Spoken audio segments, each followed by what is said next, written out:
Alors, parlons un peu des gains au commerce international maintenant. Donc, comme il est préférable, ou pas préférable, mais comme bon, pour des parties consentantes libres d'échanger mutuellement, n'est-ce pas? Parce qu'on va en microéconomie normale. Bien, de la même façon entre des pays. Donc, le commerce international, le libre commerce, est mutuellement bénéfique. Donc, il y a des pays qui vont vouloir exporter certaines choses que les autres vont vouloir importer. Et l'existence du commerce international permet une plus grande diversité de biens et permet l'existence même de biens dans certains pays. Donc, il y a des pays qui ne pourraient pas avoir certains fruits et légumes, par exemple, ou surtout des fruits, à des coûts complètement exorbitants s'ils ne pouvaient pas commercer avec d'autres pays. Et donc, le système mondial permet d'envoyer des biens et services un peu partout, et ce qui fait que tout le monde bénéficie des échanges commerciaux, n'est-ce pas? Donc, l'autarcie, donc vivre tout seul dans son coin, a été tout le temps dans l'histoire montré comme étant plutôt propice à la pauvreté et à la misère. Okay? Donc, c'est beaucoup mieux d'être ouvert au reste du monde sous toutes sortes de formes. Donc, laisser nos gens aller vers l'étranger, laisser les étrangers venir vers chez nous, ouvrir le commerce à la fois aux importations et permettre à nos producteurs d'exporter, ainsi de suite. Okay? Donc, il y a plein de formes d'ouverture, évidemment. Donc, les investissements étrangers, n'est-ce pas? Donc, si nous, on n'a pas les moyens ou la capacité technologique, par exemple, de faire certains développements économiques, extraction de pétrole, je ne sais trop quoi, bien, c'est bon que les autres puissent venir le faire. Et de la même façon, si les autres ont des technologies vertes, par exemple, environnementales, peut-être que nous, on n'a pas le savoir-faire pour les mettre en application, mais on voudrait bien importer leur technologie. Et donc, toutes ces choses-là font en sorte que l'ouverture et le commerce favorisent le développement économique et la prospérité et l'amélioration matérielle à long terme là, des gens. T'sais. Et donc, le commerce international favorise tout ça, évidemment, la prospérité, puis ainsi de suite. Et l'idée fondamentale, c'est le coût de renonciation et l'avantage comparatif. Okay? Donc, ou les avantages comparatifs. Donc, ça vient de la théorie de David Ricardo, qui disait qu'il ne faut pas vraiment focuser sur les coûts directs absolus, donc le coût de production de quelque chose. Ce sur quoi il faut se concentrer, c'est ce à quoi je renonce pour produire quelque chose. Et donc, par exemple, si moi, ça me coûte, il faut que je sacrifie 1000 pommes pour produire un ordinateur, et vous devez sacrifier, je ne sais pas moi, 500 pommes seulement pour produire un ordinateur, bien, c'est mieux que vous produisiez les ordinateurs, vous sacrifiez moins de choses, n'est-ce pas? Donc, moins de consommation et de production, et que moi, je me concentre sur la production d'autres choses, donc, par exemple les pommes. Et donc, ce faisant, chacun se spécialise dans le truc qui fait qu'il doit renoncer à moins de choses, et donc le sort matériel de tout le monde s'en trouve amélioré. En fait, il faut voir le commerce international comme une technologie de production.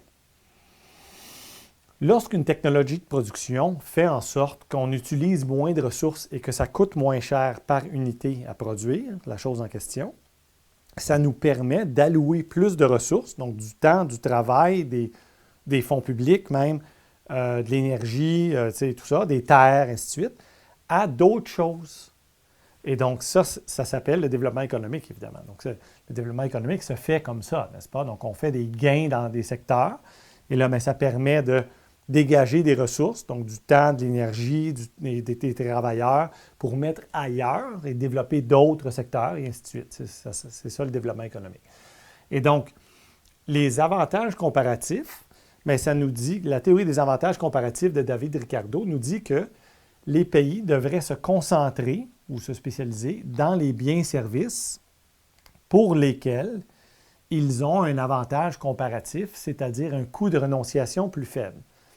Et plus particulièrement, ça veut dire qu'ils renoncent à moins de choses pour produire tel truc. Autrement dit, le coût de production du point de vue de Ricardo pourrait être vu comme le coût de renonciation, n'est-ce pas? Donc, il y a des limites, évidemment, à la théorie de Ricardo puis à la théorie des avantages comparatifs. Donc, il y a des thèses et des thèses et des prix Nobel écrits là-dessus. Là. Bon, mais là, ici, c'est un survol introductif. Mais quand même, la base est bonne quand même. Donc, la base théorique là, et conceptuelle, elle est bonne quand même.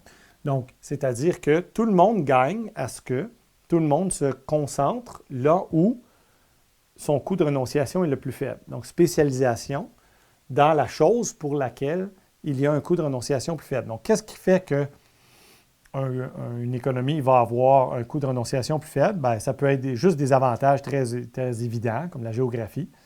Mettons, le Mexique a plus de soleil que le Canada. Donc, de toute évidence, eux, ils ont un avantage de soleil et de chaleur que le Canada. Donc, eux, ils ont un avantage dans le fait de pousser des bananes et toutes sortes de trucs, là, donc des bananes, des ananas, et ainsi de suite, parce qu'ils ont le soleil et la chaleur gratuitement. Et donc, les plantes tropicales poussent juste comme ça. Bien, il faut s'en occuper un peu, mais en gros, ça pousse juste comme ça. Tandis que si on voulait faire ça au Canada, bien, c'est des serres, puis là, il faut les chauffer, puis donc c'est énergivore. Et donc, ça engouffre beaucoup de ressources qui pourraient être utilisées ailleurs, n'est-ce pas?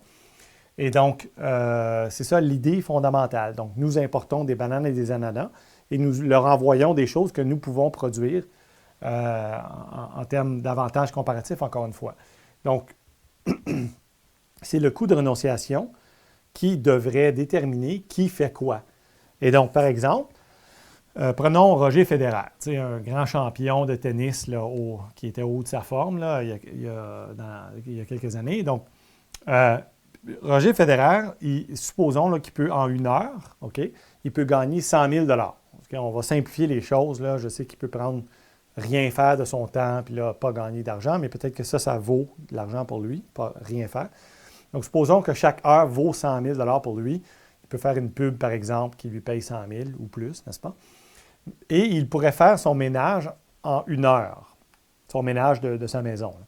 En 1 heure, c'est une grande maison, mais il est très bon, il est très productif et en forme, donc ça, il ne prendrait pas de temps, 1 heure. Donc, autrement dit, faire son ménage lui coûterait en sacrifice 100 000 Son coût de renonciation serait 100 000 Prenons quelqu'un qui n'a pas les talents exceptionnels de tennisman là, de Roger Federer. Lui, il pourrait faire le ménage de Roger Federer en, je ne sais pas moi, 10 heures, mettons, incluant le transport pour venir chez lui puis retourner, venir chez Roger Federer et s'en aller. Donc, supposons 10 heures au total. Et supposons que son coût de renonciation, c'est 10 de l'heure. C'est-à-dire qu'il pourrait aller travailler à 10 de l'heure. Eh bien, qu'est-ce que ça fait, ça? Ça fait qu'en 10 heures, lui, il renonce à 100 tandis que Roger Federer renonce à 100 000 Donc, Roger Federer, théoriquement, là, il pourrait payer cette personne-là 50 000 pour l'heure de travail à faire son ménage. Et il serait quand même gagnant. Et l'autre serait gagnant aussi, évidemment, parce que son alternative, la meilleure en termes d'argent, c'est 100 Évidemment, ce qui va arriver, c'est que le coût des personnes qui font du travail, du ménage à la maison, il va être déterminé par l'offre et la demande de travailleurs, n'est-ce pas, dans ce domaine-là, dans le ménage. Donc, les travailleurs du ménage, des ménages à la maison, donc ménage à la maison, il y a une quantité de travailleurs et il va avoir un prix, on va dire horaire là, par heure.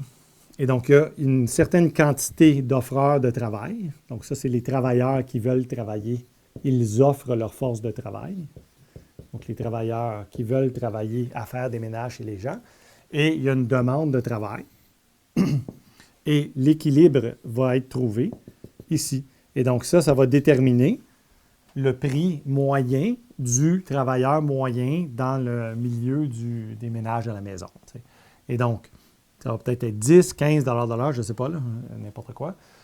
Et donc, il va y avoir des échanges bénéfiques entre n'importe qui a un coût de renonciation, une capacité de payer supérieure à ça, et ces gens-là. Donc, ça, c'est un exemple d'échange libre entre deux personnes individuelles, Roger Federer et la personne qui fait son ménage. Mais de la même façon, les pays complets gagnent à échanger entre eux parce qu'ils ont des coûts de renonciation différents à cause de toutes sortes de choses, donc des talents différents de la population, héritage culturel, connaissances, capital humain, niveau rendu à tel niveau technologique, avantages géographiques, climatiques, bon, il y en a plein, OK? Et ça va faire qu'il y a toujours des échanges possibles entre des nations qui ont des coûts de renonciation différents entre des choses. OK? Donc voilà.